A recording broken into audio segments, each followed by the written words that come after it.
النبي يا أيها الذين آمنوا صلوا عليه وسلموا تسليما اللهم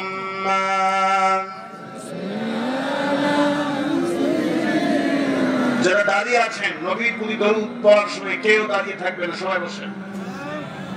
বিশ্বনবীর সাথে ব্যাটারি করা যাবে না, সবাই বসেন। নবীর শাফায়েত পেতে হলে সবাই বসেন। নবী দরুদের সময় কেউ দাঁড়িয়ে থাকবেন না, সবাই বসেন। চরম বেয়াদবি। সবাই পড়েন আল্লাহুম্মা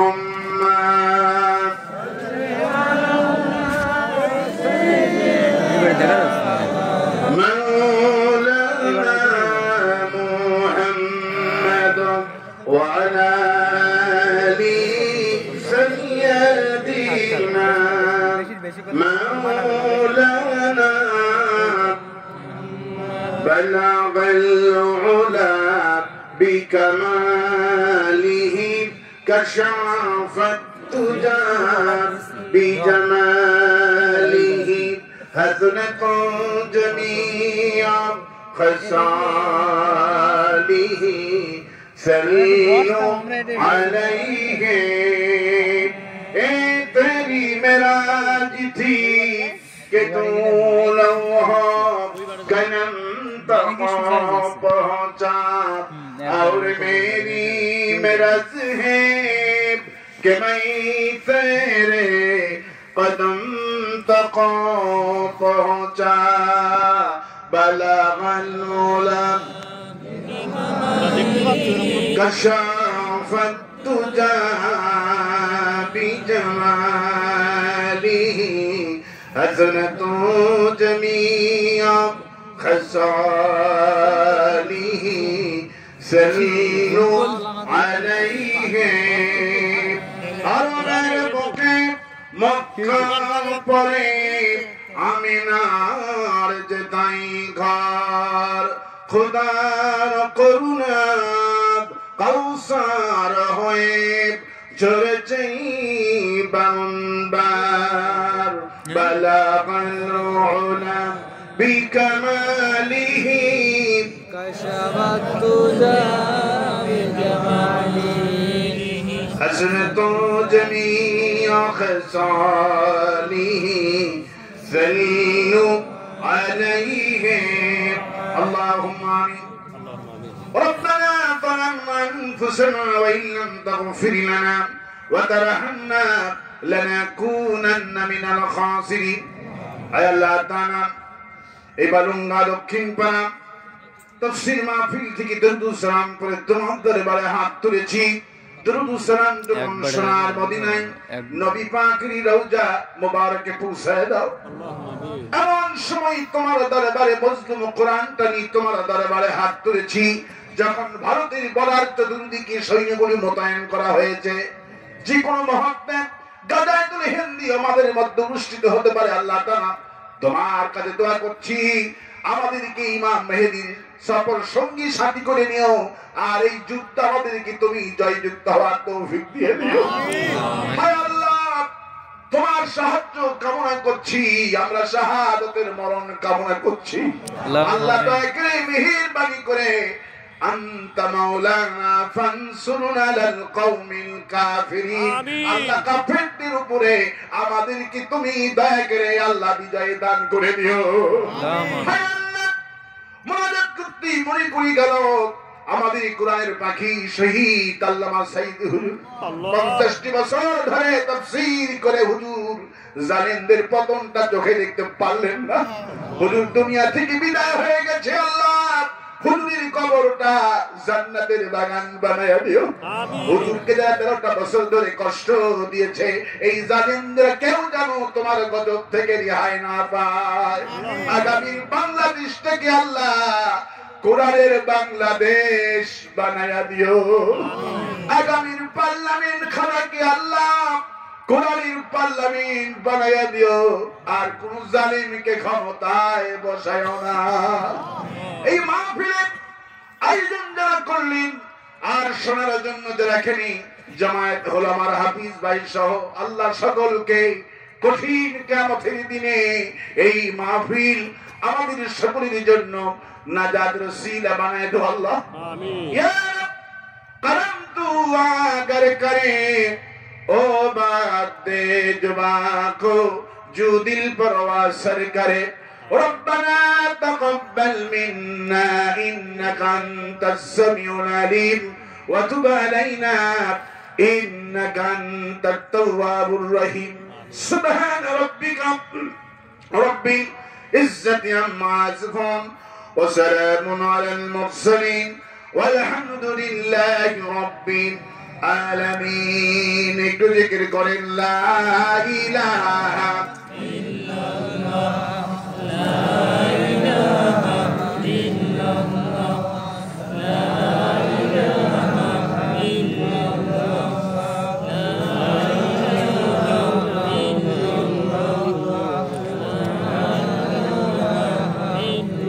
লা ইলাহা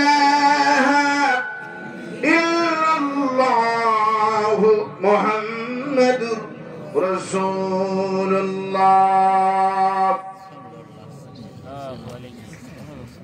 আমরা মহান আল্লাহ রব্বুল ইজ্জাতুল জালালের দরবারে লাখো কোটি শুকর আদায় করছি, যিনি দয়া করে মেহেরবানি করে কোরআনে কারীম শোনার তৌফিক এনায়েত করেছেন।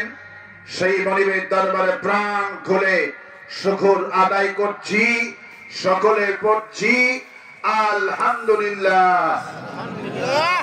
সবাই পড়ছি রব্বানা লাকাল হামদ হামদান কাসীরান তাইয়্যিবান মুবারাকান ফীহি ইয়া রাব্বি লাকাল হামদু কামা ইয়ানবাগি বিজালালি ওয়াজহিকা وعظيم سلطانك اللهم آتي نفسي تقواها أنت وليها ومولاها وخير من زكاها লাখো কোটি দরুদ সালাম মানবতার মহান শিক্ষক সাইয়্যিদুল মুরসালিন রাহমাতুল লিল আলামিন বিশ্ব নবী বিশ্ব নেতা জনাবে মুহাম্মদ রাসূলুল্লাহ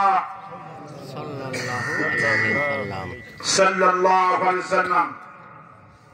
আমার সামনে বসা কোরআনে কারীম শুনতে আসা কোরআন পাগল মুসলমান ভাইরা, বদরালা আয়েশার উত্তরসূরি, খাদিজার উত্তরসূরি আমার সম্মানিতা মা এবং বোনেরা, আজকের এই মাহফিলের সম্মানিত সভাপতি অধ্যাপক মাওলানা শিয়ারুল ইসলাম সহ আমি সকলকে অভিনন্দন জানাচ্ছি। আসসালামু আলাইকুম ওয়া রাহমাতুল্লাহ। কোরআনে কারীম শুনতে আসতে পেরে খুশি না বেদা? খুশি না বেদা? কারা কারা খুশি নয় হাত তুলে দেখান। সভাপতি সাহেব খুশি আছেন ঠিকই, কিন্তু ঠেলার জন্য হাতটা উঠে গেছে, ঠিক কি না? অসুবিধা হবে না। আল্লাহর আমিন। ওই হাত আল্লাহ পাক মঞ্জুর করবেন, আল্লাহ পাক মঞ্জুর করবেন, কবুল করবেন অন্তরেরটা। আল্লাহ কোনটা কবুল করবে? অন্তরেরটা। যদি বাহিরের জিনিস দেখে জান্নাত এবং জাহান্নাম হতো, তাহলে রবি ঠাকুর তো সবার আগে জান্নাতুল ফেরদাউস পেয়ে যেত। রবি ঠাকুরের পা থেকে নিয়ে মাথা পর্যন্ত সুন্নতের কোনো কমতি আছে? দেখে মনে হয় জামাত ইসলামের আমির, ঠিক কিনা? তিন সিল্লা দিয়ে আইছে। আসলে মুশরিক বামপন্থীরা যতই মাথায় টুপি লাগা আর গায়ে জুব্বা লাগা, ওদের কোন আমল আল্লাহর দরবারে মঞ্জুর হবে না। এই জন্য আল্লাহ রাব্বুল আলামিন তিনি বলছেন, বান্দারে আমার কাছে দাড়ি দিয়া, টুপি দিয়া, জুব্বা দিয়া আমার কাছে মর্যাদাবান হওয়া যায় না। আমার কাছে মর্যাদা কেমনে হয় শোনো। ইন্না আকরামাকুম ইনদাল্লাহি আতকাকুম। যে ব্যক্তি কলিজার মধ্যে আমি রব্বকে বেশি ভয় করে চলবে, ওই লোকটা বিশ্ব নবীর আত্মীয় হওয়া লাগবে না, চাচা হওয়া লাগবে না। আর ওই বিলালকে আরশাচিন পর্যন্ত পৌঁছে দিব। নবীর চাচা গুলি গেলেন জাহান্নামে, আর বিলাল রাদিয়াল্লাহু তাআলা আনহু খাটো মানুষ, কালো মানুষ, নাকটা চারটা, চোখটা বাঁকা, জিহ্বাটা পোড়ানো। নবীজি বললেন, বিলাল তুমি কাবুল করো, আমারই শোনাও। বিলাল বলে, হুজুর আমার তো গুনাহ নাই, আল্লাহ আমার রব, আপনি আমার নেতা, কোরআন আমার সংবিধান। সুবহানাল্লাহ।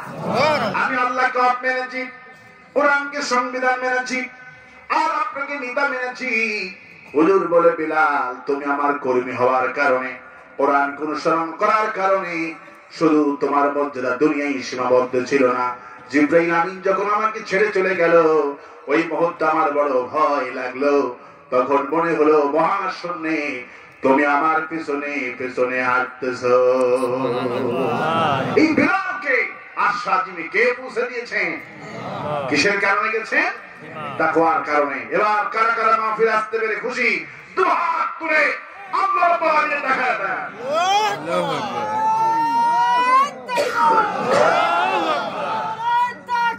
আল্লাহ আল কোরআনের আলো, আল হাদিসের আলো। আল্লাহ কবুল করুন বলে আমি আর আসতে বলি আমি, আর আসতে বলি আমি। কোরআন শুনতে এসেছি। কে শুনতে এসেছি? এই কোরআন কি জামাত ইসলামের কোরআন? সবাই বলেন, কোরআন কি জামাত ইসলামী? এই কোরআন কি বিএনপি? কোরআন কি তাবলীগ জামাতে? কোরআন কার? বলেন, কোরআন কার? কোরআন হলেন আল্লাহ রাব্বুল আলামিনের। আল্লাহকে শুধু আমাদের একক না, আল্লাহ পাক সকলে। নবী করিম সাল্লাল্লাহু আলাইহি ওয়াসাল্লাম তিনি কি আমাদের একক নবী না সকলের নবী? সকলের নবী। এই জন্য বিশ্বকবি কবি সম্রাট আল্লামা ইকবাল রাহমাতুল্লাহ আলাইহি সুন্দর করে বলেন, হরমে পাক ভি আল্লাহ ভি কোরআন ভি,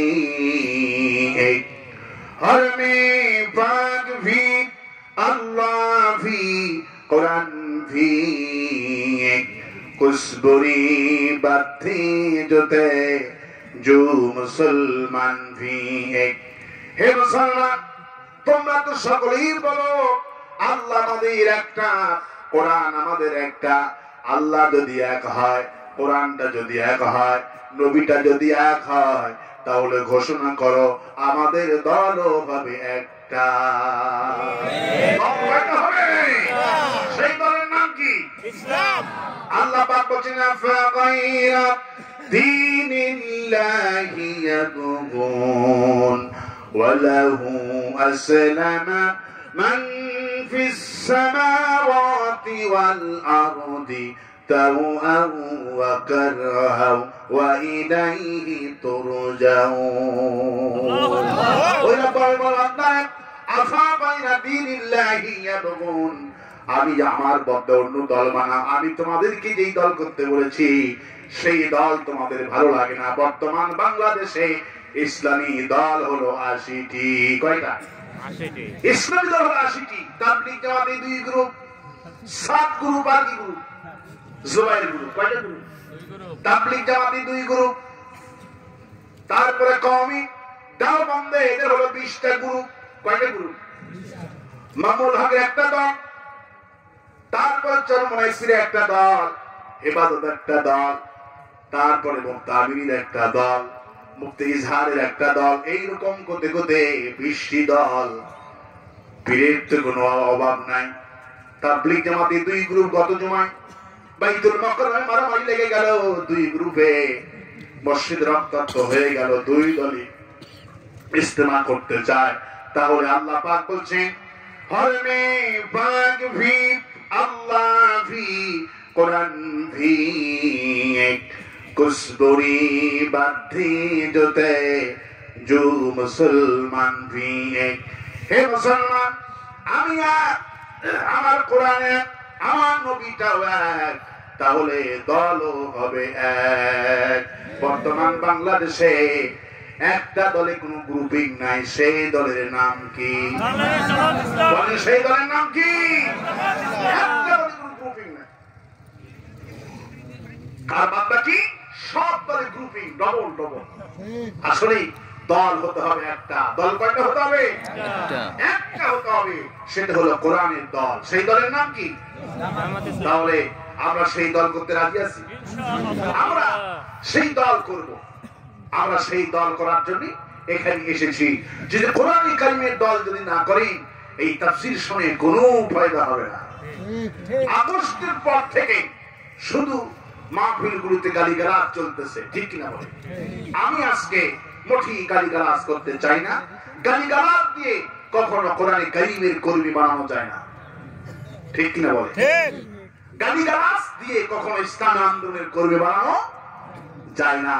আমাদের টার্গেট, আমাদের মিশন, আমাদের ভিশন হলো যারা কোরআন বোঝে না ওদেরকে কোরআন বুঝাইয়া কোরআনের কর্মী বানানো। সুবহানাল্লাহ। আজকে কাউকে আমরা গালিগালাজ করবো না। 16 বছর গালি দিয়েছে, আমরা 16 সেকেন্ড গালি দিব না, ঠিক কিনা বলে? 16 বছর গালি দিয়েছে মানে আমাদের মঞ্চে, আমাদের মাহফিলে শহীদ আল্লামা সাইদি হুজুরকে যখন জেনাখুর বলে গালি দিত, যখন রাজাকার করে গালি দিত, সহ্য হতো না, মনে হয় মাইকটা কেড়ে নি, নেতার গালি দিতে চট দিয়ে দিই। কিন্তু ধৈর্য ধারণ করেছিলাম। আল্লাহ আমাদেরকে ধৈর্যের ফসল নিজের চোখে আল্লাহ পাক দেখাই দিয়েছেন। আমরা ওরা আমাদেরকে 16 বছর গালি দিচ্ছে, আমরা ওদেরকে 16 সেকেন্ড গালি দিব না। আমাদের আদর্শ দিয়ে, আমাদের কোরআন কারীমের আদর্শ দিয়ে আমাদের দলের কর্মী বানাবো, এটি হলো আমাদের মূল টার্গেট। সুবহানাল্লাহ। কোন গালিগালাজ হবে না। জাহিরের মুখে থাকে গালি, কয়লার গায়ে থাকে গালি। যারা আমাদেরকে গালি দিয়েছেন, আমরা আপনাদেরকে গালি দিতে চাই না। আমরা আপনাদের শুভকাঙ্ক্ষী। আমরা আপনাদের কোরআনের দিকে ডেকে একসাথে আওয়ামী লীগ, বিএনপি, জামাতের কর্মী হয়ে সবাই জান্নাতে যেতে চাই। কারা কারা দুই হাত তুলে রাখা যায়। আল্লাহু আকবার।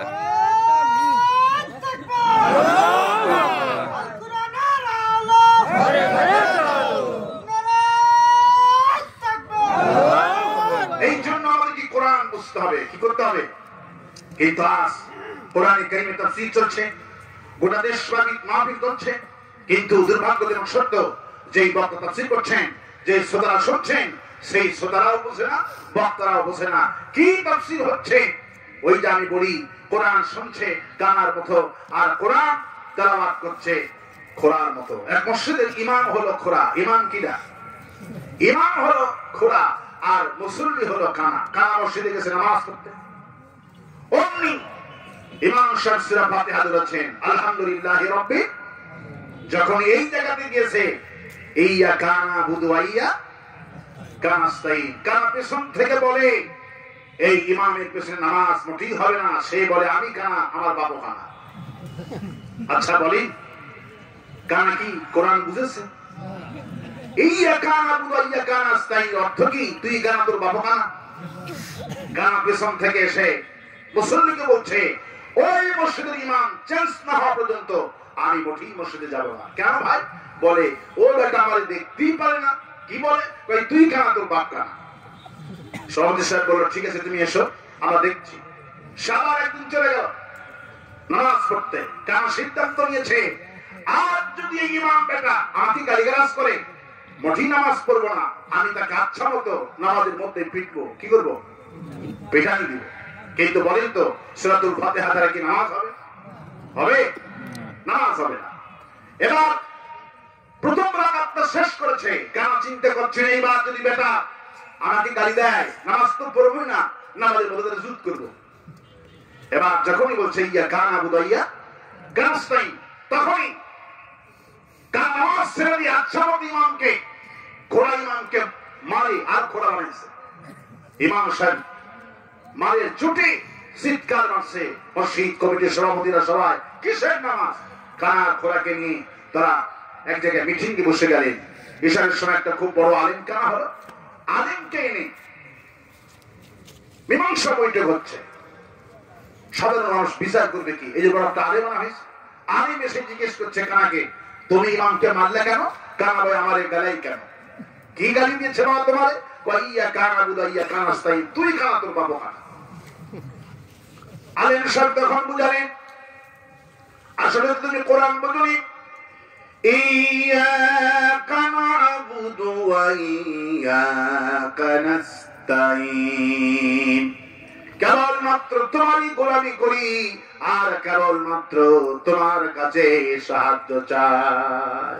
অর্থটা হলো এটা। এবার খোড়াকে জিজ্ঞেস করো, খোড়া তুই কেন গালিগালাজ করছিস বল। খোড়াও বেটা কোরআন পড়ে কিন্তু সে বোঝে না। খোড়া বলছে আমার কি দোষ, আল্লাহ নিজেই কানাকে দেখতে পারে না। বলি যেই বেটা কোরআন পড়ে এই বেটা কি কোরআন বুঝছে? অবস্থা আজকে আমাদের কানা কোরআন মতো হয়ে গেছে দেশে। প্রতিটা দিন তাফসীর মাহফিল হচ্ছে, প্রতিটা দিন তাফসীর মাহফিল হচ্ছে। যেই বক্তারা তাফসীর করছেন বক্তাও কোরআন বোঝে না, আর যে শোনে তারাও কোরআন বোঝে না। আজকে আমাদের কোরআন বুঝতে হবে। কোরআন যদি বুঝতাম, প্রধানমন্ত্রী শেখ হাসিনা সাবেক প্রধানমন্ত্রী, অনেকে প্রশ্ন করা হলো কোরআন কতটুকু পড়েন দিনে? উনি বলল মাসে আমি 1 খতম কোরআন মারি। নারায়ণগঞ্জের শামীম ওসমানকে বলা হলো তাহাজ্জুদ পড়েন নাকি? কয় দৈনিক 70 রাকাত তাহাজ্জুদ পড়ি। ঠিক না? এই কথা মিথ্যা না সত্য? মিথ্যা না সত্য? কোরআন পড়ে, নামাজ পড়ে, তাহাজ্জুদ পড়ে, কোরআন শরীফ খতম করে, কিন্তু যার কোরআন তাফসীর শুনে হিন্দু কালের উপরে মুসলমান হয়েছে তাকে জেলখানায় বন্দী করে। আরো আসতে কোন ঠিক? আরো আসতে কোন ঠিক? কোরআন প্রধানমন্ত্রী যেভাবে তেলাওয়াত করত, আওয়ামী লীগের লোকেরা যেভাবে কোরআন পড়ে, আমি বিশ্বাস করি তারা কোরআন পড়ে, কোরআন তেলাওয়াত করে, কিন্তু কোরআন যদি বুঝতো, কোরআন অর্থ যদি বুঝতো, কোরআনের তাফসীর কারক জেলখানায় থাকতো না। আরো আসতে কোন ঠিক? আরো আসতে কোন ঠিক? সেই রব্বুল আলামিন বলছেন নবীজি, নবীজি কখনো ভয় পাবেন না, কখনো হতাশাগ্রস্ত হয়ে যাবেন না। আমার আইন এই সারা পৃথিবী চলছে, সমস্ত পৃথিবী কার আইন মানছে? আল্লাহ বলছেন বান্দারে যা দেখো আর যা দেখো না সবগুলি আমার আইন মানে। আল্লাহ পাকে বুঝাচ্ছেন নাকি জাহান্নাম দেবেন না? আল্লাহ কি বান্দাদেরকে বুঝাচ্ছেন বান্দারা আফগাইরা দীনিল্লাহি মানে কত বড় সে ওয়ালাহু আসলামা মান ফিস সামাওয়াতি ওয়াল আরদি তাওআন ওয়া কারহা। বান্দারে যা দেখো আর যা দেখো না তাম পৃথিবীর মধ্যখানে সবগুলি আমার আইন মেনে চলে। আল্লাহ পাক বলছেন আমার আইন কেমন করে মানলো দেখো। নমরুদরা যখন ইব্রাহিম আলাইহিস সালামকে অগ্নিকুণ্ডের মধ্যে নিক্ষেপ করে দিলেন, قالوا حرقوه وانصروا آلهتكم, ইব্রাহিমকে আগুনে পোড়ানো হবে। আমার জাতির পিতাকে যখন আগুনে পোড়ানো হলো, যখন আগুনে ফেলানো হলো, আল্লাহ পাক নোটিশ করলেন কুল্লা ইয়া নারু কুনি বারদান ওয়া সালামান আলা ইব্রাহিম। হে আগুন, আর ইব্রাহিমকে আগুনে পুরাচ্ছেন বেটা, আমি তোকে হুকুম করছি ওয়াসালামান আলা ইব্রাহিম, আমার ইব্রাহিমের জন্য নিরাপত্তা আরামদায়ক ঠান্ডা হয়ে যা। আগুন কথা শুনছে না শোনে নাই? শুনছে না শোনে নাই? সঙ্গে সঙ্গে ইবনে কাসির বললেন 3 কিলোমিটার বেগে আগুন জ্বালানো কুণ্ডটি ফুলের বাগান হয়ে গেল। বিশ্বকবি কবি সম্রাট আল্লামা ইকবাল বললেন আজ ভি হো জো ইব্রাহিম কা ইমাম পয়দা, আজ ভি হো জো ইব্রাহিম কা ইমাম পয়দা, এক কর সকতি হে এক আন্দাজে গুলিস্তা পয়না। ইব্রাহিমের ইমান যদি আজও থাকে কোন দেশে, কোন মুসলমানদের অটল, অগ্নিকুণ্ডকে সে আল্লাহ ফুলের বাগান বানাইতে পারে। সে আল্লাহ আছে না নাই? আছে না নাই? আল্লাহ পাক বলছেন তোমরা শুধু আমার দল বাদ দিয়ে অন্য দল করো, অথচ চাঁদ সূর্য রাত আর দিন যা দেখো লাশামসু ইয়ানবাগি লাহা أن تدرك القمر ولا الليل السابق النهار وكل في فلك يسبحون. এই মাইক আওয়াজ কি বলে বাবা, আওয়াজ দাও না। আমার ভাই আল্লাহ পাক বলেন যা দেখো, চাঁদগুলি আমার আইন মানছে, সূর্যগুলি আমার আইন মানছে, রাত আর দিন যা দেখো সবগুলি আমার আইন মানছে। আল্লাহ পাক বলছেন যাদের জায়গাতে কখনো সূর্য ওঠে না, সূর্যের জায়গাতে কখনো চাঁদ ওঠে না, রাতের বেলায় কখনো দিন হয় না, দিনের জায়গায় কখনো চাঁদ ওঠে না, যা দেখো আর যা দেখো না সবগুলি আমার আইন মানছে, শুধু তোমরা আমার আইন মানছো না। আল্লাহ পাক আফসোস করে বলছেন কুতিলাল ইনসানু মা আকফারা, ধ্বংস হয়ে যা তোরা, তোদের মতো অকৃতজ্ঞ বান্দা এই পৃথিবীতে একটাও নাই, তোদের মতো অকৃতজ্ঞ বান্দার কেউ নাই। তোর খাবার যখন প্রয়োজন হলো ছোটকালে, যখন মায়ের তার দুধ যখন ছেড়লি আর মা স্তনে দুধ শুকে গেল, আমি তোর শক্ত খাবার প্রয়োজন হলো বান্দা, আমি তোর মুখে আমি আল্লাহ দাঁত উঠাইয়া দিলাম, কিন্তু সেই দাঁত যখন হলো আর দাঁত যখন করে ইন্দুরের গর্তের কাছে গেল, ইঁদুর মামা তোমার চিকন চিকন দাঁত আমার দাও, আমার মোটা দাঁতটা দিলাম, ঠিক কিনা বলে? ইঁদুরের গর্তের কাছে গিয়ে সব বন্ধ করে এই কামটা কিন্তু আগেকার লোকের সবাই করছে, ঠিক কিনা বলে? আল্লাহ কয় দাঁতটা আমি দিলাম, দাঁত কে দিয়েছে? আল্লাহ বলছেন দাঁত আমি দিলাম। কুতিলাল ইনসানু মা আকফারা, ধ্বংস হয়ে যা তোরা, তোদের মতো কৃতজ্ঞ এই পৃথিবীতে আর কে নাই।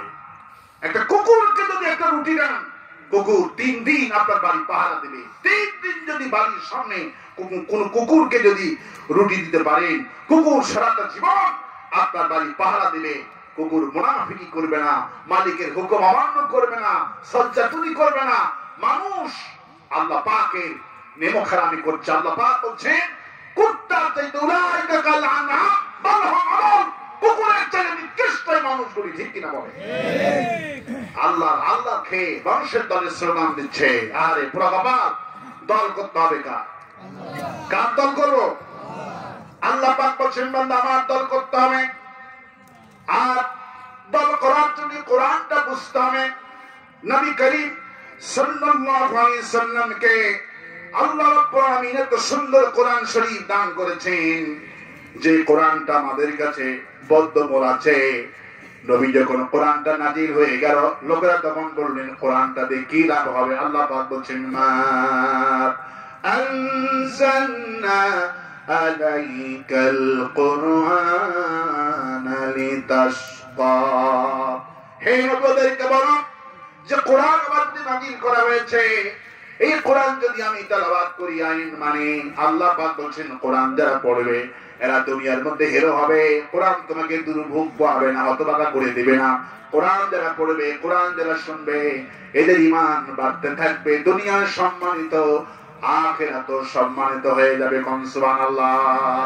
কাফ ওয়াল কুরআনিল মাজিদ, বান্দারে আমি আল্লাহ কসম করছি এই কোরআন হলো অত্যন্ত মর্যাদাপূর্ণ কোরআন, যে শেখে তার মর্যাদা আমি আল্লাহ বাড়াই দিই। কোন সুবহানাল্লাহ।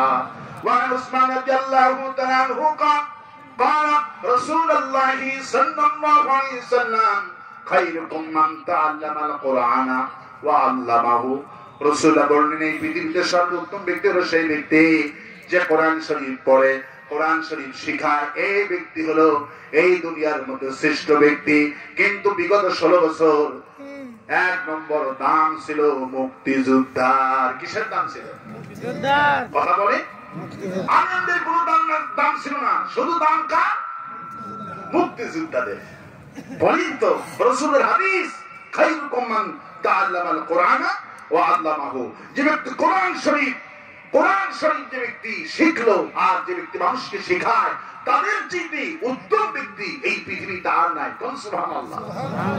আল্লাহ পাক বলেন নবী আমি যে আপনাকে কোরআন দিয়েছি, এই কোরআন শুধু তেলাওয়াত করবেন না, أفلا يتدبرون القرآن أم على قلوب أقفالها আমি যে কোরআন দিয়েছি এই কোরআন শুধু খতমের জন্য দেই নাই এই কোরআন নিয়ে গবেষণা করবেন কোরআন নিয়ে গবেষণা করবেন কোরআন নিয়ে গবেষণা করতে বলা হয়েছে কিন্তু আজ তো কোরআন খতম নিয়ে ব্যস্ত আছি কোরআন গবেষণা করে আমেরিকা গোটা বিশ্ব কন্ট্রোল করছে আমেরিকা আল্লাহ বলেন আফালা ইয়াতাদাব্বারুনাল কোরআন কোরআন যা আমি দিয়েছি কোরআন নিয়ে গবেষণা করতে হবে গবেষণা যেই দল করে সেই দলকে গোটা বিশ্ব টার্গেট করে গোটা দেশের মধ্যে যেই দল কোরআন শরীফ নিয়ে গবেষণা করে সেই দলকে রাষ্ট্র টার্গেট করে বাংলাদেশ জামাত ইসলামী কোরআন নিয়ে গবেষণা করে বলে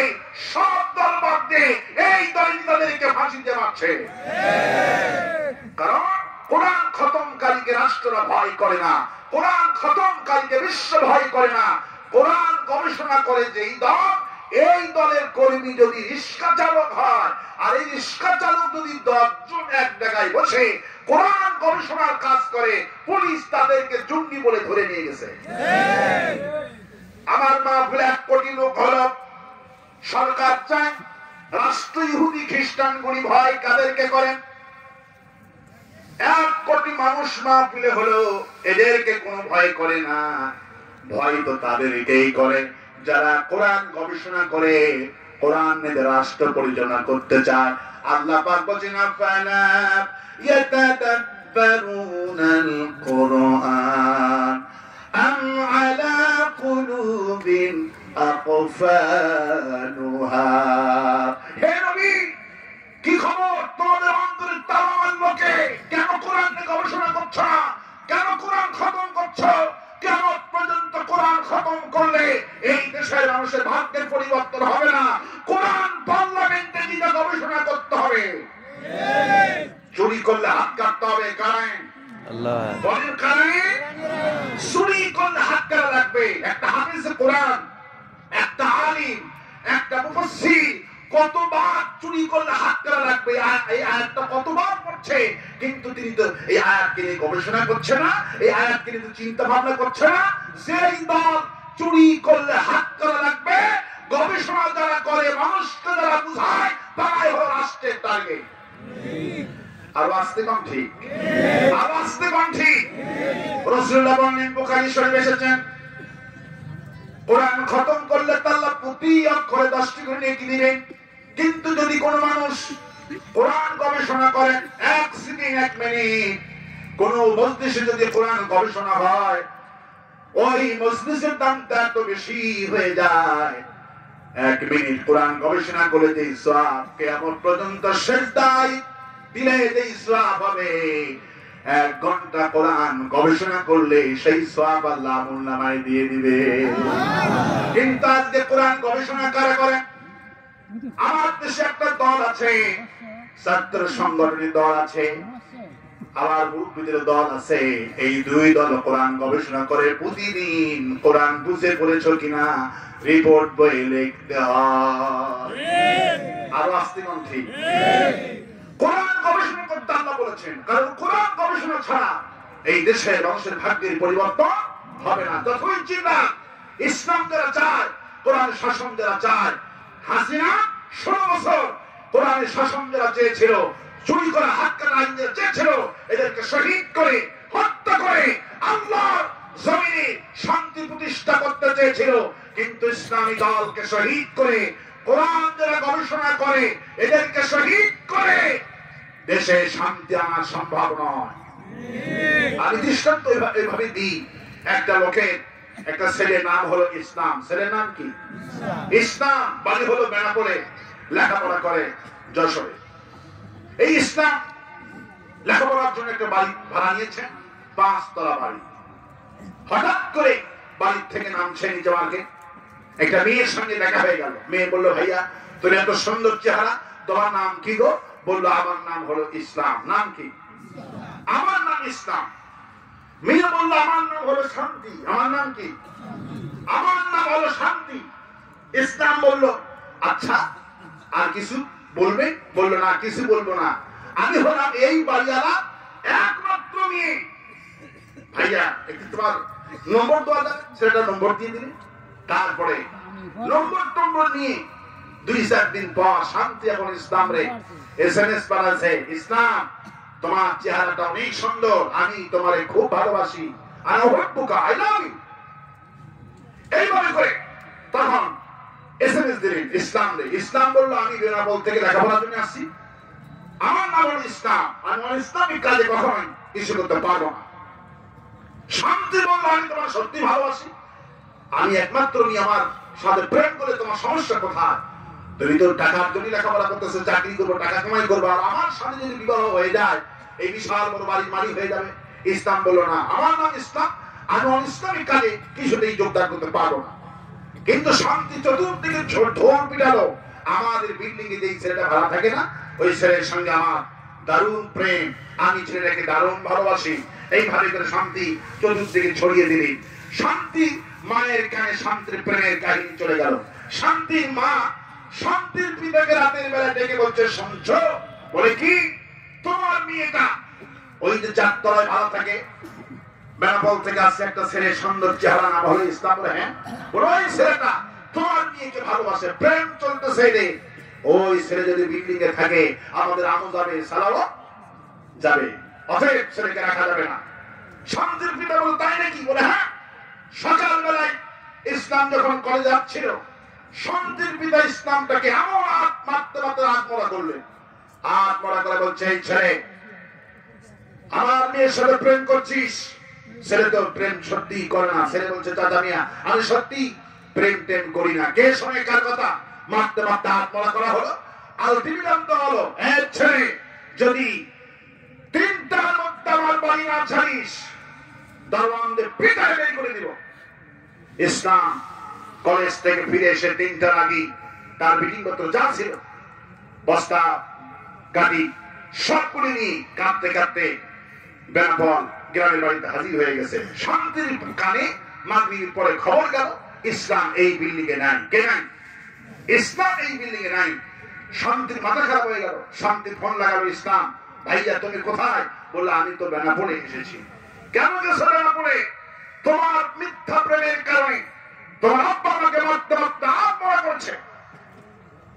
ইসলামের কথা শুনে শান্তি বলল, ভাইয়া বিশ্বাস করো, আমি তোমাকে সত্যি ভালোবাসি। তুমি যদি প্রমাণ করতে চাও ঠিকানা দাও, আমি 2 ঘন্টার মধ্যে তোমার কাছে আমি আসতেছি। শান্তিকে ঠিকানা দেওয়া হলো। শান্তি রাতের বেলায় 2 ঘন্টার মধ্যে ইসলামের কাছে শান্তি চলে এসেছে। রাত 10টার সময় শান্তির মা যখন শান্তিকে খাবার টেবিলে ডাকতেছে, যে দেখে শান্তির ঘরে শান্তি নাই। কেন? শান্তির ঘরে শান্তি নাই। পিতাকে ফোন করা হলো, তুমি কোথায়?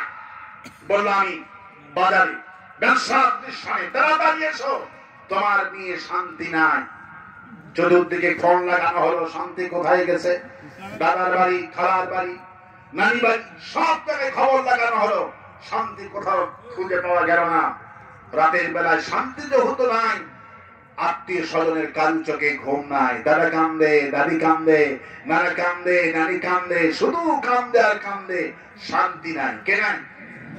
শান্তি নাই, কারু চোখে ঘুম নাই। আত্ম হয়ে গেল আল্লাহ আল্লাহ করতে করতে। সকাল বেলায় শান্তির পিতা ব্যবসায়ীদেরকে নিয়ে মিটিং এ বসে বললেন, যার একমাত্র নিয়ে শান্তি কোথায় গেল, তোমাদেরকে খুঁজে বের করতেই হবে। এক চালাক ব্যবসায়ী উঠে জোর গলায় কাশি দিয়ে গলাটা ধারা দিয়ে বলছেন, হ্যাঁ আমি একটা কথা বলি স্যার। কি কথা বলো? স্যার আপনি আমাদেরকে খুঁজতে বলছেন আপনার মেয়ে শান্তি, আর আপনি শান্তি আপনার ইসলাম রে ভালোবাসে, এটা আমরা শুনেছি।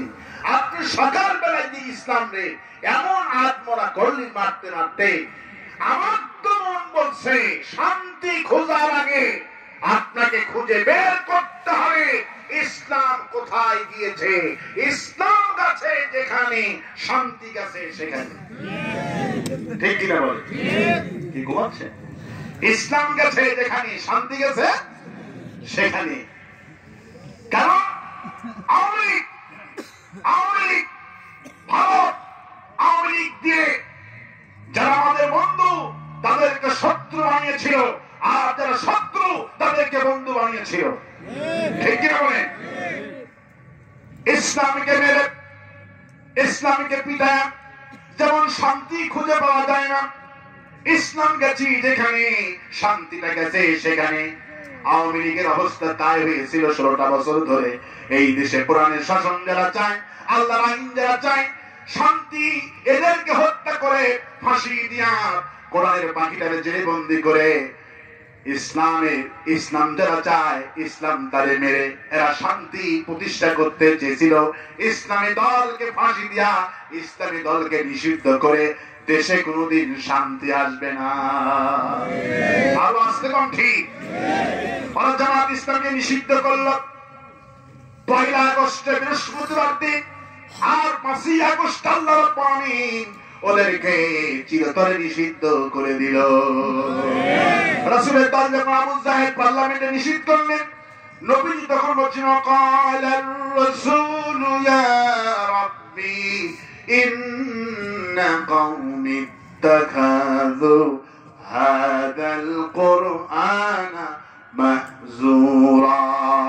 হ্যাঁ আল্লাহ, যারা আমার কোরআন পার্লামেন্টে যারা নিষিদ্ধ করে দিল, মাহজুরা যারা বাইজাপ্ত করল, ইসলামী রাজনীতি করা যাবে না।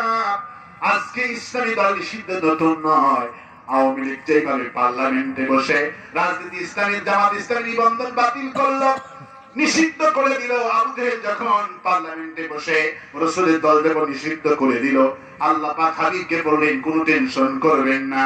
ইউরিদুনা বলেন ইউরিদুনা লিউতফিউ নূরাল্লাহি বিআফওয়াহিহিম ওয়াল্লাহু মুতিম্মু নূরিহি ওয়ালাউ কারিহাল কাফিরুন। কাফেররা চেয়েছিল মুখের ফু দিয়ে ইসলামটাকে পৃথিবীর বুক থেকে চিরতরে মিটাইয়া দিবে। মুতিম্মু নূরিহি, এটা আমার নূর, এটা নিবানো কখনো সম্ভব নয়।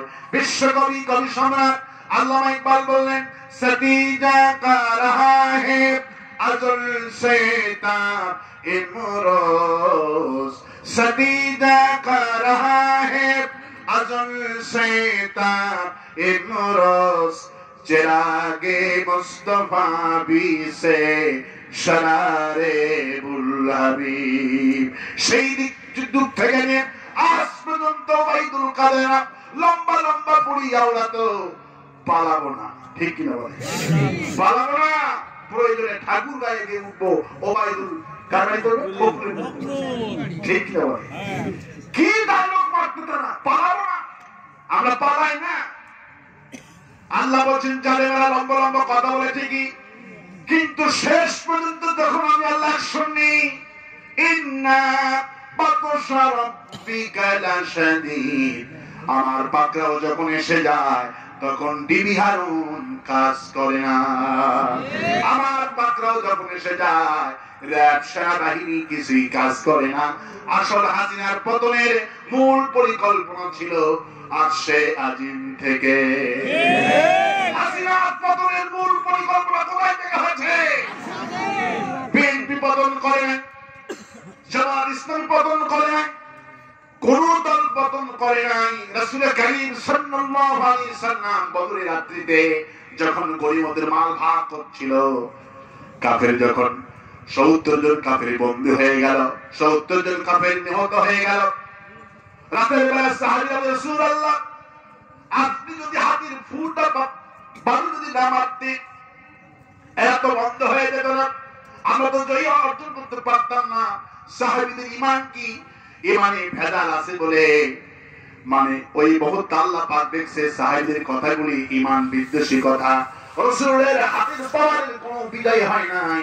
আল্লাহ পাক তখন নাযিল করেন ওয়ামা রামাইতা ইদ রামাইতা ওয়ালাকিন্নাল্লাহ রামা।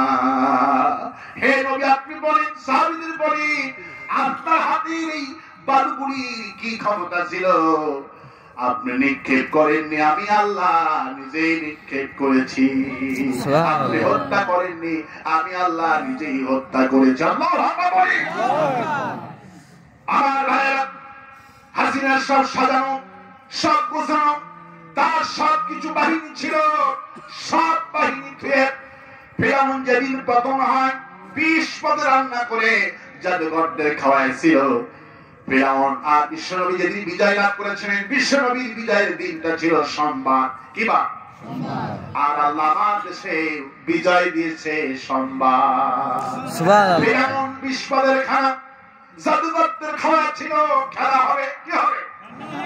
ওবায়দুল কাদের যে বলে খেলা হবে, এই খেলাটা দিয়ে আল্লাহ পাক সূরা তাহার মধ্যে বলেছেন ফিরআউন 990 জন আন্তর্জাতিক জাদুঘর এনেছিল, যে জাদুঘরগুলি রশি ফলাইলে সব হয়, কারণ মুসা হাসান লাঠি ফলাইলে সব হয়। এই জন্য ফিরআউন গোটা দেশের মানুষকে বলেছিল এসো ময়দানে এসো, খেলা হবে। কি হবে? কিসের খেলা? সাপের খেলা। কিসের খেলা? সাপের খেলা। ফিরআউন গোটা জাতিকে দাওয়াত করে নিয়ে তাদের ধর্মীয় দিনে বড়দিনে গোটা বড় ময়দানে আহ্বান করা হলো এবং 90 জন জাদুঘরকে স্পেশালি 20 পদের খাওয়ানো হলো। হাসিনার পতন যেদিন হয় সেদিন বাবুর্চি বলছে 20 পদে রান্না করে 3 বাহিনীর প্রধানকে খাওয়াইছে, এক বাহিনীর পক্ষে থাকে না। তাও সুবহানাল্লাহ বলবেন না? সুবহানাল্লাহ, আলহামদুলিল্লাহ বলবেন না? কারণ বিপদে পড়েছি আমরা, কাকে ডাক মেরেছি? আমরা বিপদে পড়েছিলাম, আয়না ঘর বানিয়েছে। ফিরআউনের আয়না ঘর ছিল না, নমরুদের আয়না ঘর ছিল না, এত আয়না ঘর বানিয়েছে। আমার আজমি ব্যারিস্টার আরমান এত কান্নাকাটি তারা করলো। গোলাম আজম সাহেবের ছেলে ব্যারিস্টার আমার আজমি বললেন আমার এই গামছা, এই তোয়ালাটা এত হাজার বার আমার চোখের পানি দিয়া ভিজে গেছে, আমার চোখ থেকে যত পানি বের হয়েছে যদি একত্রিত করা হতো একটা বিশাল বড় দিঘি হয়ে যেত। তার সন্তানটা মারা গেলেন, স্ত্রীটাও তাকে ছেড়ে অন্য জায়গায় বিবাহ বন্ধ আবদ্ধ হয়েছে। ইতিহাস সাক্ষী। আল্লাহ পাক বলছেন যখনই কেউ বিপদে পড়েছে, নবীরা ইউনূস আলাইহিস সালাম বিপদে পড়লেন মাছের পেটের মধ্যে 40 দিন 40 রাত কাকে ডাক মেরেছে লা ইলাহা পড়েন, লা ইলাহা ইল্লা আনতা সুবহানাকা ইন্নী কুনতু মিনাজ জালিমিন। 40 দিন 40 রাত মাছের পেটের মধ্যে ইউনূস নবী কাকে ডাক মেরেছে? ইউনূস আলাইহিস সালাম মাছের পেটের মধ্যে গিয়ে দেখি কি আল্লাহ ইউনূস আলাইহিস সালাম তিনি সাক্ষী দিলেন আমি তো এই মাছের পেটের মধ্যে ছিলাম, এই মাছ থেকে আরেকটা মাছ গিলে খেয়ে ফেলে দিয়েছে। ত্রিবেদ অন্ধকার, প্রথম যে মাছটার মধ্যে ছিলেন এই মাছটাকে আরেকটা মাছ গিলে ফেলে দিয়েছিলেন। পানির অন্ধকার, প্রথম মাছের অন্ধকার, দ্বিতীয় মাছের অন্ধকার, ত্রিবেদ অন্ধকার। ইউনূস আলাইহিস সালাম বললেন আমি সাগরে যখন অতল গহীনে চলে গেলাম, গিয়ে দেখি পাথর থেকে শুরু করে নিয়ে ওই সাগরের তলে যতগুলি সৃষ্টি আছে আমি শুনলাম সবাই ডাকতেছে আল্লাহু আল্লাহু। ইউনূস আলাইহিস সালাম বলেন আমি যখন আল্লাহু শব্দটা যখন আমার কানে চলে আসলো, আমি তখন সেজদায় মাছের পেটের মধ্যে সেজদায় পড়ে গেলাম। আর তখন আমি ঘোষণা করলাম লা ইলাহা ইল্লা আনতা সুবহানাকা ইন্নী কুনতু মিনাজ জালিমিন। আল্লাহ আমি তোমার পবিত্রতা ঘোষণা করছি, তুমি ছেড়ে কইলা হয় আমি জুলুম করেছি, তুমি আমারে বাঁচাও। আল্লাহ বলছে আমি মুসরে ডাক শুনলাম, ইউনূসকে কে বাঁচাইছেন? ইবনে কাসির বললেন কি মজার কাহিনী, কি মজার কাহিনী। যেই মাছ প্রথম মাছটিকে গিলে ফেলাইছে, মাছ ফরিয়াদ করে আল্লাহ কারে খাইলাম, হজম হয় না কেন, 40 দিন চলে গেল। আল্লাহ পাক বলেন ইউনুস ডাকে আমার কাছে বিপদ থেকে বাঁচার জন্য, মাছ ডাকে আল্লাহ কারে খাইছি আমারে বাঁচা। মাছ আমার কাছে মাপ চায়, ইউনুস আমার কাছে মাপ চায়। আল্লাহু আকবার। আমি মাছ কই করলাম, যেটা খাইছিস এটা হজম হবে না, বমি করে ফেলাই দে। আল্লাহু আকবার বলে বমি করে ফেলাই দিলাম। মূল যে মাছের মধ্যে থাকলে মাছ কত বড় হয় চিন্তা করি। একটা মাছ কি মানুষ খাইছে, আর একটা মাছ খাইছে, কত বড় মাছ। গত 2 বছর আগে আটলান্টিকের পারে একটা বিশাল চর হয়েছে, বিশাল চর আটলান্টিকের সেই সাগরের মধ্যে কাশ ফুল দিয়ে ভরা। কিছু নামি দামি ব্যক্তিরা সেখানে তারা একটা পার্ক করেছে, সেখানে ভ্রমণে গেছে খাওয়া দাওয়ার জন্য। রেডিমেড ইটা দিয়ে যখন চুলা তৈরি করে যখন রান্না বান্না করবে, যখন আগুন জ্বলিয়েছে তখন গোটা চরটা থরথর করে কেঁপে উঠেছে। 3 মাইল নিয়ে একটা চর, থরথর করে যখন কেঁপে উঠেছে গোটা চর, ফুলগুলি গাছগুলি থরথর করে কাঁপা শুরু করছে, তখন মাইক দেওয়া হলো দ্রুত বেগে জাহাজে উঠো। সবাই তখন দ্রুত বেগে জাহাজে উঠলে দেখা গেল কয়েক মিনিটের মধ্যে 3 কিলোমিটার চরটা মুহূর্তের মধ্যে অতল গহীনে চলে গেল। বিজ্ঞানগুলি বলল এটা ছিল একটা মাছ। সুবহানাল্লাহ, এটা একটা মাছ ছিল। কারণ মাছটা আল্লাহ পাকের হুকুমে কত বছর হয়ে গেছে ঘুমাচ্ছে তিনি, তার উপরে এক ঘুমে গাছ হয়েছে। গাছের বয়স 80 বছর, 60 বছর, 50 বছর। এক ঘুমে মাছ ওই জায়গায় দাঁড়িয়ে আছে। যখন আগুন লাগিয়ে দিয়েছে তখন মাছ টের পাইছে আল্লাহ সৃষ্টি কত মহান। সুবহানাল্লাহ। আমার ভাইরা, ভয়ের কোনো কারণ নাই, হতাশার কোনো কারণ না। সে আল্লাহ পাক বলেন, নবী আমি তোমাকে কোরআন দিয়েছি, আফালা ইয়াতাদাব্বারুনাল কুরআন আম আলা কুলুবিন আকফালুহা। কোরআন নিয়ে গবেষণা করো। গত বছরে নাসা 3 জন বিজ্ঞানী কোরআন গবেষণা করে মুসলমান হয়ে গেছে। সুবহানাল্লাহ। ওরা কোরআন গবেষণা করে মুসলমান হচ্ছে। আর আমার দেশে মুসলমানদের ফেসবুকের পোস্ট দেখলে বমি আসে, বমি। প্রতিদিন একটা আলিম কি করলো, ওই হুজুর কি করলো, সেটা নাকি ফেসবুকে বলতে হবে। তোমার ওই ভাইয়ের কি মোবাইল নম্বর নাই? সরাসরি মোবাইল ফোন করে তাকে জানাও ফেসবুকে গিবতকারীও জাহান্নামে যাবে, ফেসবুকে হিংসুকরা জাহান্নামে যাবে। তুমি গোটা জাতির সাথে তার সম্মানিত ব্যক্তি অপমানিত করছো, ব্যক্তিগত ভাবে তার কানে শোধরায় দাও। রাসূল সাল্লাল্লাহু আলাইহি ওয়াসাল্লাম বলছেন যে কোন ভাইকে সংশোধন করে দিল আল্লাহ পাক তাকে জান্নাতের সুখবর দান করে দেয়। আজকে আমাদের তো গবেষণা নাই, আজকে আমাদের হলো কি ফতুয়া, কি শুধু ফতুয়া চলতেছে। গত বছরে নাসার বিজ্ঞানীরা মহাকাশ গবেষণাগার থেকে 3 জন বিজ্ঞানী, যেহেতু আল্লাহ বলছেন না ফালা ইয়াতাদাব্বারুনাল কুরআন, কোরআন নিয়ে গবেষণা করো।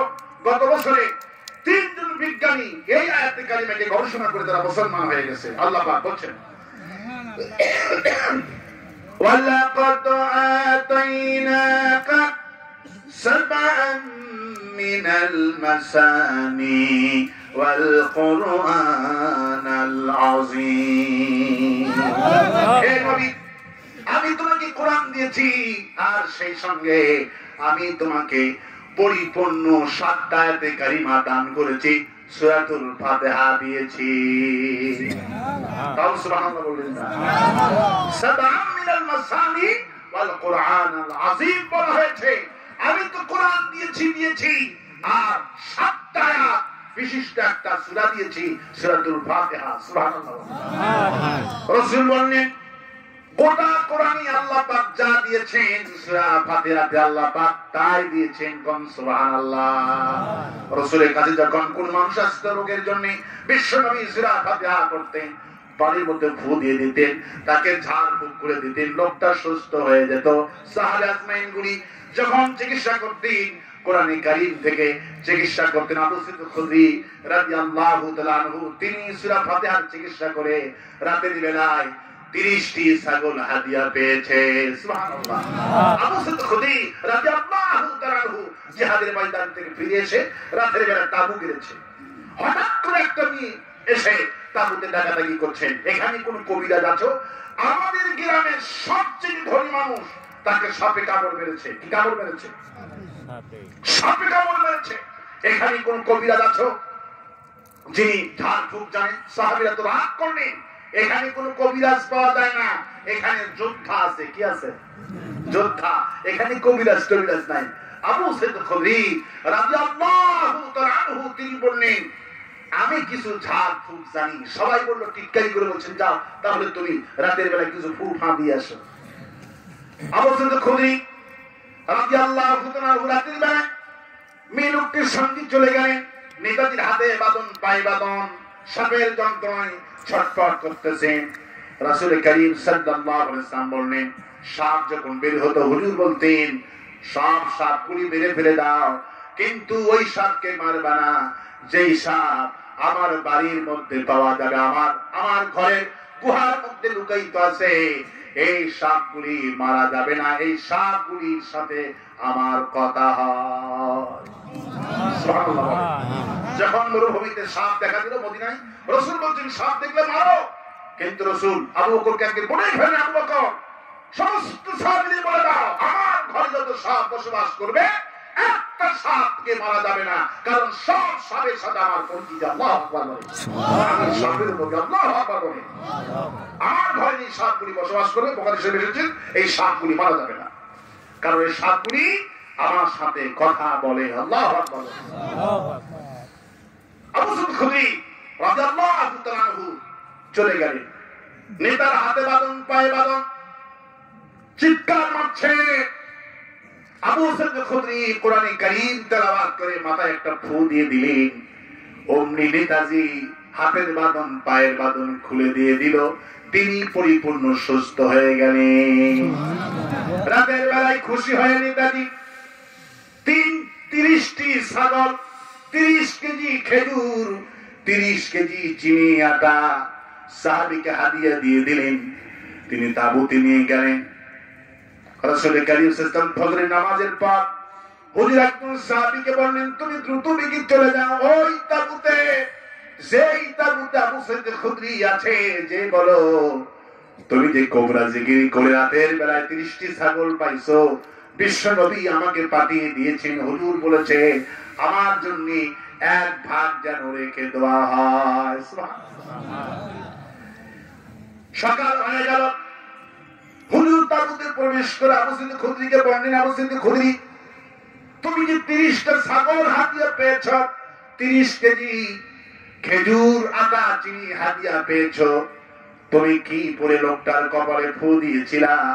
এবার সাহাবী, ইয়া রাসূলুল্লাহ আপনি আমাদেরকে শিক্ষা দিয়েছেন, ওয়ালাকাদ আতাইনাকা সাবআন মিনাল মাসানি ওয়াল কুরআনাল আযীম। হে নবী, আমি তোমাকে 30 পারা কোরআন তো দিয়েছি, আর সেই সঙ্গে সূরা ফাতিহা দিয়েছি। এটা যদি পড়ে কোন মুমূর্ষু রোগীকে, যদি সাপে কাটা রোগী হোক, মরন্ত ব্যাধি হোক, যত ক্যান্সারের রোগী হোক, 41 দিন যদি পড়ে পানির মধ্যে ফু দেওয়া যায়, আল্লাহ পাক তাকে মহামারী থেকে রক্ষা করে দেবে। বিশ্বনবী সূরা ফাতিহা ছাড়া আরেকটা অসুস্থ রোগীদেরকে আমল দিতেন, সেটা হলো ফজরের সময় রাসূল সাল্লাল্লাহু আলাইহি ওয়াসাল্লাম নবী করে নিয়ে ওযু করতেন, আর ওযুর পানি অবশিষ্ট যা বাঁচত রাসূল সাল্লাল্লাহু আলাইহি ওয়াসাল্লাম ওটা খাতেন, আর বলতেন ওযুর পানি হলো সাফা, যে ব্যক্তি খাবে আল্লাহ তাকে রোগ মুক্ত করে দিবে। সুবহানাল্লাহ। আমার এক আত্মীয় দুটি কিডনি নষ্ট হয়ে গেছে, আমি তার কাছে প্রায় যেতাম, তার ব্যবসা প্রতিষ্ঠানে দোয়া করতাম।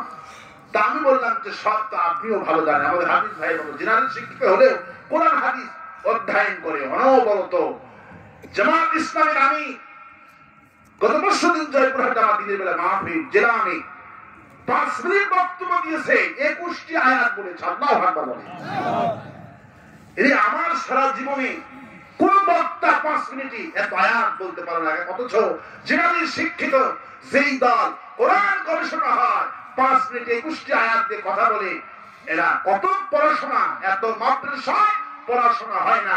এক একটা জিলামি থানামি এক একটা রোবট যেই পড়াশোনা করে, একটা হুজুর এত পড়াশোনা করে না। আল্লাহু আকবার বলেন।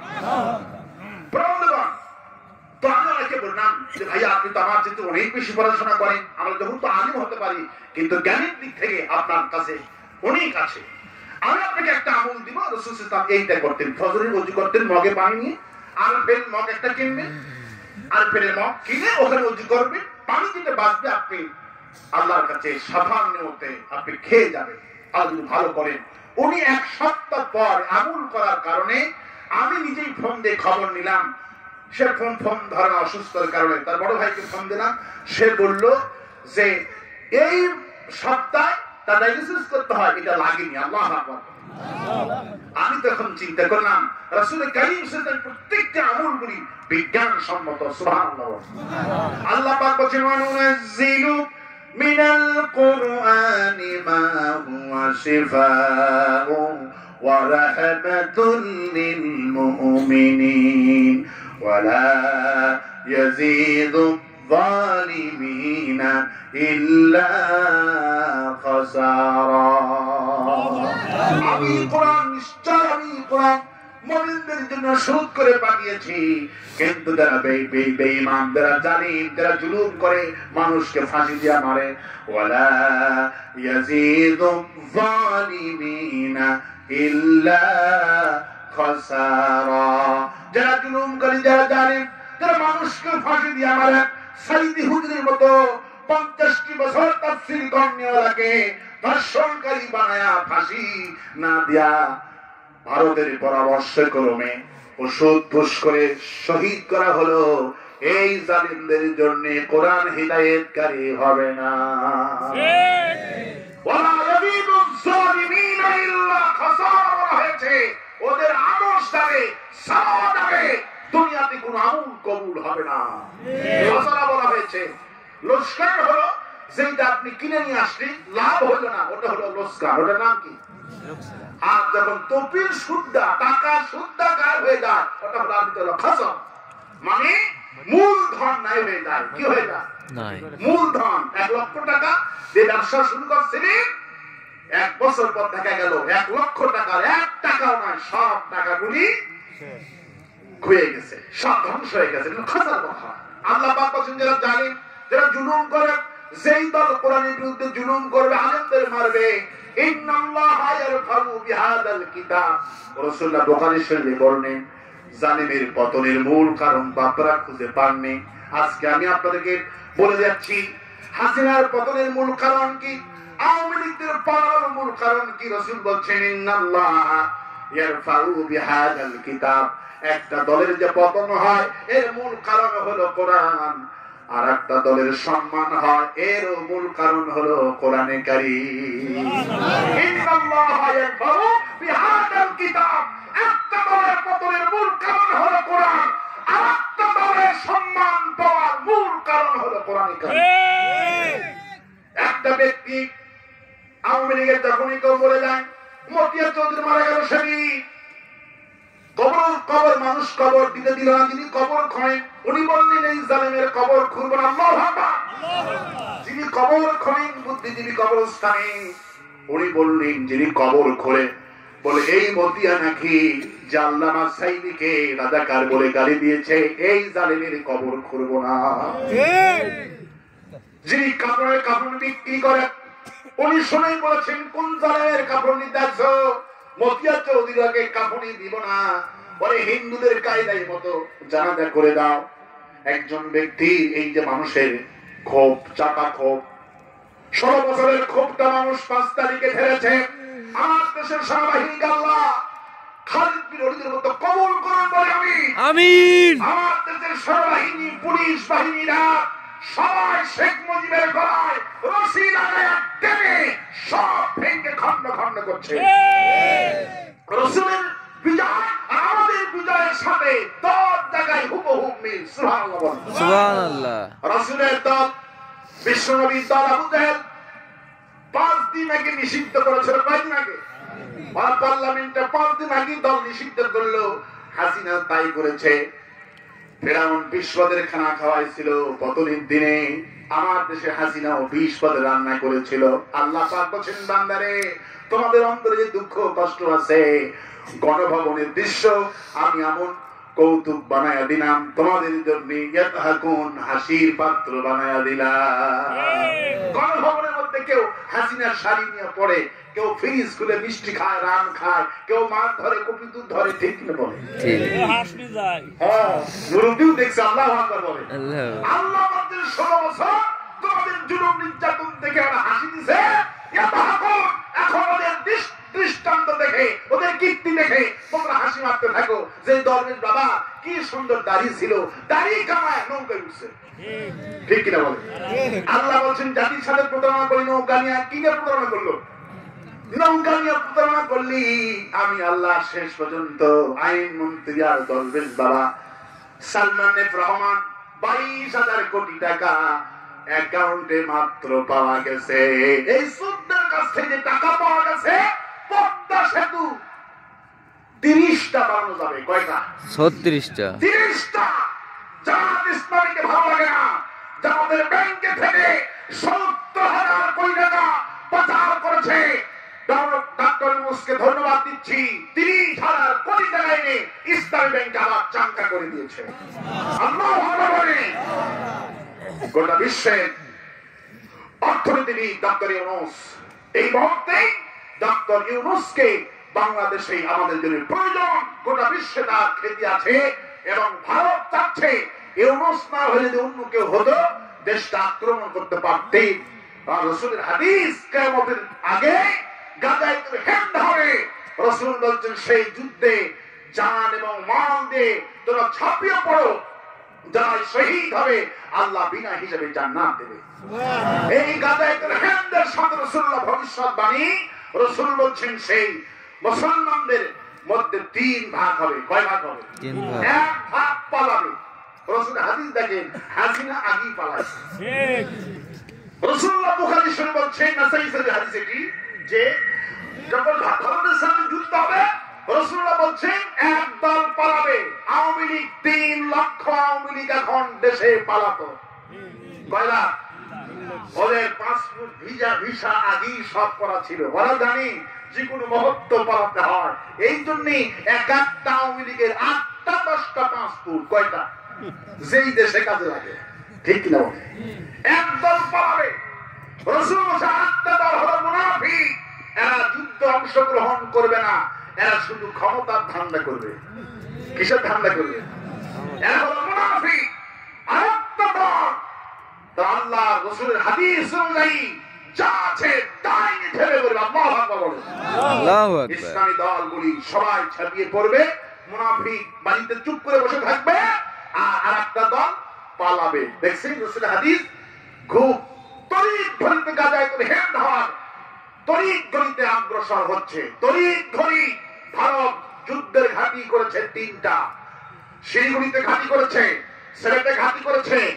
আমরা তো বসে আছি আর হাসিনাকে ব্যবহার করে সব কিছু করেছে। যে কোনো মুহূর্তে আক্রমণ হতে পারে। ভয় পাবেন না, হতাশ হবেন না। ওয়ালা তাহিনু ওয়ালা তাহজানু ওয়া আনতুমুল আ'লাউনা ইন কুনতুম মুমিনিন। রাসূল চিন্তাগ্রস্ত হবেন না, ভয় পাবেন না। অস্ত্র দিয়ে কিছুদিন জয়লাভ হবে না। বাঘের শক্তি বেশি না ছাগলের শক্তি বেশি? কার শক্তি বেশি? বাঘের শক্তি বেশি। কিন্তু বাঘকে কখনো দেখেছেন? বাঘ কখনো রাস্তাঘাটে প্রকাশ্যে ঘোরে? শক্তি বেশি আছে কিন্তু প্রকাশ্যে ঘোরে না। ছাগলের শক্তি কম, ছাগল সিনা টান করে ঘোরে, ঠিক কিনা?